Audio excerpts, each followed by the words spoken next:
السلام علیکم ورحمۃ اللہ وبرکاتہ۔ قابل احترام معزز سامعین اور میری دینی و اسلامی ماں اور بہنوں، چونکہ آج ہمارے دعوت و تبلیغ کے ایک متحرک، فعال، نیک، صالح، دیندار، صوم و صلات کے پابند نوجوان، دعوت و تبلیغ کا مرکز عزیزیہ مسجد بدویل کے سیکریٹری اور مسجد ابو ہریرہ بدویل کے ایک اہم ممبر محمد علی کا راجم پیٹ مسجد ابو ہریرہ میں تقریباً 12:30 بجے شہر قدری کے دیندار گھرانے کے مایناز، جید اور متبحر سینئر عالم ربانی حضرت اقدس مولانا عبدالقدوس صاحب رشادی قاسمی دامت برکاتہم کی دختر نیک اختر سے عقد مسعود ہونا طے پایا ہے۔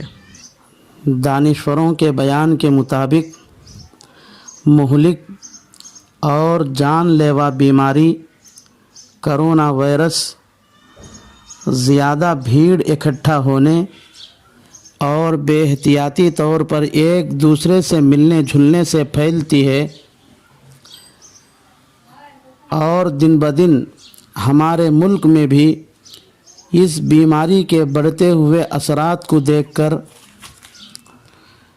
اس کے سد باب کے لیے حکومت نے شادیوں کے موقع پر دولہے والوں کی طرف سے صرف 10 افراد اور دلہن والوں کی طرف سے صرف 10 افراد، کل صرف 20 افراد ہی کی اجازت دی ہے۔ اس لیے دولہے میاں کے دوست احباب اپنے نیک طبیعت، سمجھدار اور ملنسار ساتھی کے عقد مسعود کی مجلس میں شرکت کر کے مبارکبادی پیش کرنے کے ارادے کے باوجود پہنچ نہیں پا رہے ہیں۔ اس لیے دولہے میاں کی خدمت میں، اسی طرح ہمارے بزرگ عالم دین حضرت اقدس مولانا عبدالقدوس صاحب کی خدمت میں یہ کلمات تبریک پیش کرنے کی سعادت حاصل کر رہا ہوں۔ نکاح انسانی ایک فطری ضرورت ہے، کیونکہ بچہ جب جوان ہوتا ہے اور اس کی جوانی رفتہ رفتہ بڑھنے لگتی ہے تو فطری طور پر اس کے اندر ایک خواہش پیدا ہوتی ہے، اور اس خواہش کو جائز طریقے پر پورا کرنے کا نام نکاح ہے، اور یہ فطری ضرورت مرد کے لیے بھی ہے اور عورت کے لیے بھی۔ اگر اس خواہش پورا کرنے کے لیے نکاح نہ کیا جائے تو پھر مجبوراً حرام کاریوں میں مبتلا ہو کر اپنا ایمان خراب کرنے کے ساتھ ساتھ اپنی صحت بھی خراب کرنا پڑے گا۔ اس لیے ایمان اور صحت کی حفاظت کے لیے اور ماحول اور معاشرے کو پاک صاف رکھنے کے لیے شریعت اور سنت میں نکاح کرنے کی مختلف انداز اور مختلف طریقوں سے ترغیب اور تاکید فرمائی گئی ہے۔ رسول اللہ صلی اللہ علیہ وسلم نے ایک موقع پر فرمایا، مسکین مسکین مسکین لیست لہو امرأۃ، مسکین ہے وہ آدمی، مسکین ہے وہ آدمی، مسکین ہے وہ آدمی جس کی بیوی نہ ہو۔ صحابہ نے پوچھا، یا رسول اللہ وَإِن كَانَ غَنِيًّا مِّنَ الْمَالِ، حضور اگر اس کے پاس مال ہے تو بھی کیا وہ مسکین ہی ہے؟ آپ صلی اللہ علیہ وسلم نے فرمایا، وَإِن كَانَ غَنِيًّا مِّنَ الْمَالِ، ہاں اگرچہ کہ اس کے پاس مال ہو لیکن اس کے پاس بیوی نہ ہو تو وہ مسکین ہی ہے۔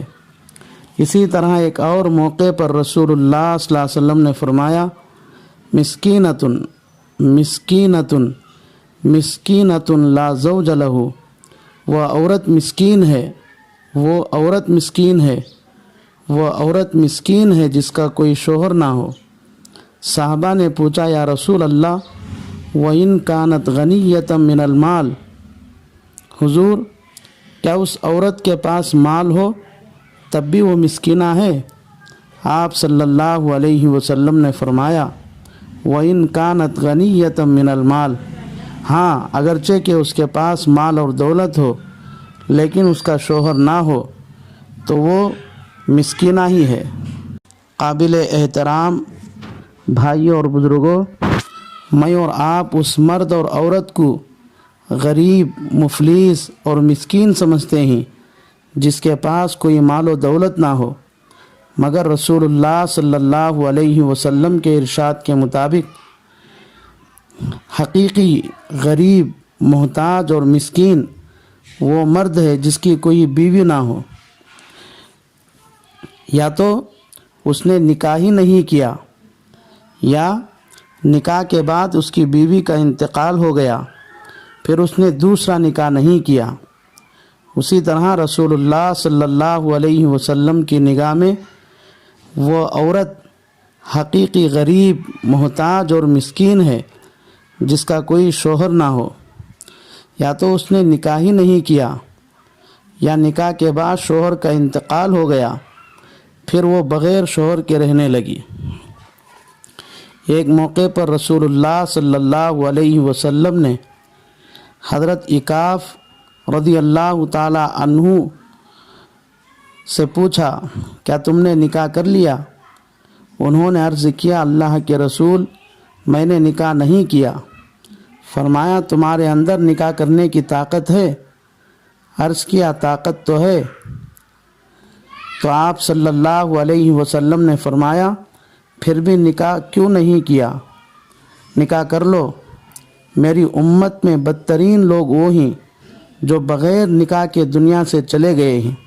حضرت عکاف رضی اللہ تعالی عنہ کے اس واقعے سے نکاح کی کتنی اہمیت سمجھ میں آتی ہے۔ اسی طرح حضرت عبداللہ ابن مسعود رضی اللہ تعالی عنہ فرماتے ہیں کہ اگر مجھے کسی طرح یہ معلوم ہو جائے کہ میری زندگی میں اب صرف 10 دن باقی ہیں اور میں نے نکاح نہیں کیا ہے تو میں ضرور نکاح کر لوں گا۔ ایک صحابی رسول حضرت معاذ رضی اللہ تعالی عنہ بڑے اونچے درجے کے صحابی ہیں۔ نبی کریم صلی اللہ علیہ وسلم نے ان کے بارے میں ارشاد فرمایا اعلمہم بالحلال والحرام معاذ ابن جبل، میری امت میں سب سے زیادہ حلال اور حرام کو جاننے والے معاذ بن جبل ہیں۔ حضرت معاذ رضی اللہ تعالی عنہ وہ صحابی ہیں جن کو نبی کریم صلی اللہ علیہ وسلم نے اپنی زندگی کے آخری لمحات میں یمن کا حاکم بنا کر بھیجا تھا۔ حضرت معاذ رضی اللہ تعالی عنہ بیماری میں مبتلا ہو کر بیمار پڑ گئے۔ ان کی 2 بیویاں تھیں۔ طاعون کی بیماری میں دونوں بیویوں کا ایک بعد دیگر انتقال ہو گیا۔ حضرت معاذ رضی اللہ تعالی عنہ خود طاعون کی بیماری میں مبتلا ہیں، اس کے باوجود فرماتے ہیں میرا نکاح کر دو، میرا نکاح کر دو، اس لیے کہ ایک رات بھی میں بغیر بیوی کے گزارنا پسند نہیں کرتا، اور میں یہ پسند نہیں کرتا کہ خدا کے سامنے مجرد ہونے کی حالت میں جاؤں۔ ان دونوں واقعات سے صحابہ اکرام کے یہاں نکاح کی کتنی اہمیت ہے سمجھ میں آتی ہے۔ اس لیے نوجوانوں کو اور اسی طرح نوجوانوں کے والدین اور سرپرستوں کو چاہیے کہ اپنے جوان بچے اور بچیوں کی نکاحیں جلدی سے جلدی کرنے کی کوشش کرنا چاہیے۔ خواہ کی غیر ضروری شرطیں لگا کر اپنے جوان بیٹے اور بیٹی کی نکاح میں تاخیر کرنا مناسب نہیں ہے، بلکہ رسول اللہ صلی اللہ علیہ وسلم نے فرمایا جو ماں باپ اپنے جوان لڑکا اس کے نکاح کرنے میں دیر کرے اور پھر وہ جوان لڑکا یا لڑکی کوئی گناہ کر بیٹھے تو اس گناہ کا وبال ان کے ماں باپ کو بھی ہوگا۔ اس لیے اپنے جوان بیٹے اور بیٹی کا نکاح بر وقت مناسب رشتہ دیکھ کر ان کا نکاح کرنا چاہیے۔ اللہ عمل کی توفیق عطا فرمائے۔ بہرحال نکاح ایک وسیع موضوع ہے اور اس ماحول اور معاشرے میں نکاح کے نام پر بہت ساری خرابیاں داخل ہو چکی ہیں۔ دیندار اور بے دین، پڑھے لکھے، حافظ عالم اور ان پڑھ جاہل سب ان خرابیوں میں مبتلا ہیں۔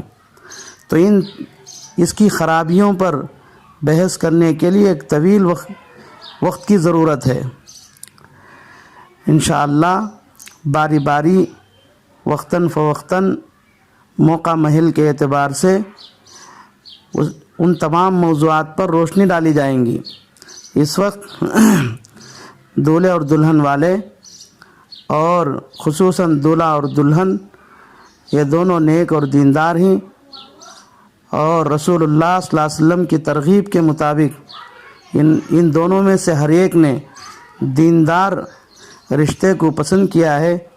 دعا ہے کہ اللہ تبارک و تعالی اس نکاح کو زمینی آسمانی بلاؤں سے حفاظت فرمائے اور اس نکاح کے اندر بے حد برکت عطا فرمائے، میاں بیوی کے درمیان محبت نصیب فرمائے، اس نکاح کو دونوں خاندانوں کے درمیان الفت اور محبت کا ذریعہ بنائے، اس جوڑے سے ہونے والی اولاد کو نیک، دیندار، دین کے دائی اور شیدائی اللہ بنائے، اور اس جوڑے سے ہونے والی اولاد کو حافظ، عالم، مفتی اور سنت اور شریعت کا حفاظت کرنے والا اللہ بنائے۔ آمین۔ وآخر دعوانا ان الحمد للہ رب العالمین۔